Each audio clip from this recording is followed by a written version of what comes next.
Polls are underway in Australia. 17 million people are voting for their next Prime Minister. The battle has boiled down to two candidates, incumbent Scott Morrison and Australian Labor Party leader Anthony Albanese, or Albo, as he is commonly known. In the final stretch of a tough 6-week campaign, centre-left is narrowly ahead of the ruling Conservative coalition, but it is too early for them to celebrate because this year independence could lead to a hung parliament. They are focused on their climate policies and are garnering unprecedented support. The House of Representatives has 151 seats. 76 is needed to form the government. All the seats are up for grabs, while the Senate has 76 seats, out of which only 40 seats will be contested for. The Liberal National Coalition is seeking a fourth straight term, so will Scott Morrison return back to power? Morrison's term was consumed by the COVID-19 pandemic, so naturally his campaign is built around that. He says he has pulled the country out of a crisis once and he can do it again. Australia's infections and death toll is not high, but to keep it that way, Morrison's response to the virus came at a steep cost. Inflation is at 5.1%, the highest level since 2001. To tackle this, Australia's central bank had to step in. They have raised interest rates for the first time since 2010. What impact will that have? More interest equals less money in hand. Morrison has tried to distance himself from this decision. In fact, in the final debate, he even said that if the people choose him, he will change. But the big question is, will he receive a second chance? Coming to the Labour Party, which is seeking a return to power after 9 years of being in the opposition. Some believe that Anthony Albanese lacks experience to lead a country. After all, Australia is facing a multi-fold crisis: pandemic, economy and climate. But he seems optimistic, and the number are on his side, at least for now. It is important to note that voting is compulsory in Australia and initial results will not be known immediately because the election body will need time to count about 3 million postal votes. Let's listen in to what the people of Australia are expecting from their future leader.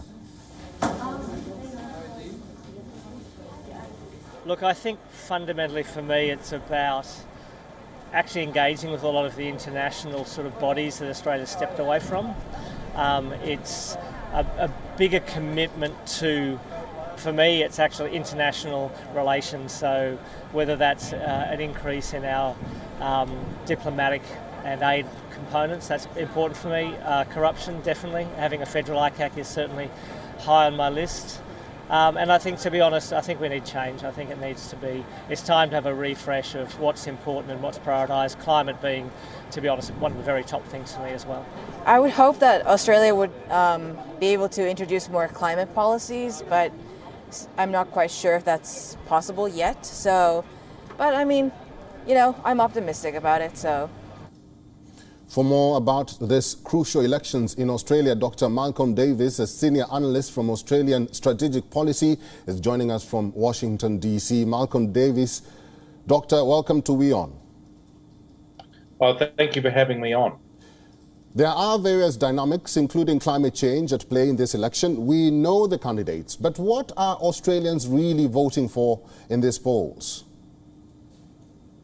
Look, I think they want a sense of stability and assured normality after the last few years. I know that's difficult to achieve because obviously the pandemic is not over and we do have increasing challenges posed by climate change.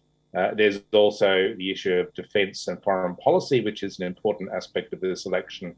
The comments were made going into it that this would be a khaki election. I think that the issue of China is another important area where Australia's relationship with a rising China has to be managed carefully. But I think most importantly, Australians are looking for solid leadership and assured leadership. And there are concerns about the current government, but also, as your introduction said, potentially that the opposition leader is sort of relatively inexperienced. So it's really an uncertain outcome for this election. Neither political party has a decisive advantage.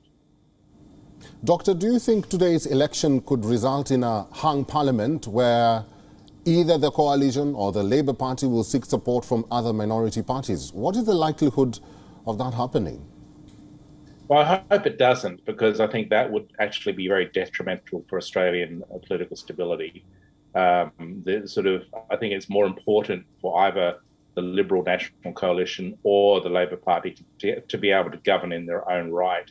If a hung parliament were to occur, then naturally the issue would be to what extent would either the coalition or the Labour Party turn to the independents and potentially the Greens for some sort of coalition.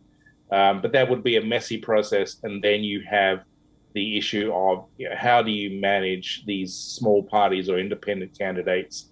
How do their agendas work with the broader Australian interests? The Greens, I don't think, for example, have a very credible defence and foreign policy, but they would potentially be in a position of power to impose that against any coalition partner, such as the Labour Party. So I think it's more hopeful that we will come out of this election with a solid result rather than uncertainty. Doctor, finally, Anthony Albanese seems to be very popular in Australia. What are his chances in these polls? I think it's very good. I think a lot of the indicators do suggest a Labor win. Obviously, the polls haven't closed yet, so we won't know the final result for some hours. But the early poll indications and the public polls that were taken during the election process does suggest that Labor has a very good chance of winning, and winning in its own right to govern rather than relying on a coalition partner. And I think that Albanese would make a good prime minister. And I think either a Labor victory or a coalition victory is the desired outcome here, rather than some sort of hung parliament that leads to a messy period of uncertainty and trying to build coalitions with minor groups. We'll have to leave it there. I've been talking to a senior analyst from Australian Strategic Policy, Dr. Malcolm Davis. Thank you very much for your time and for talking to WION today. Thank you. WION is now available in your country. Download the app now and get all the news on the move.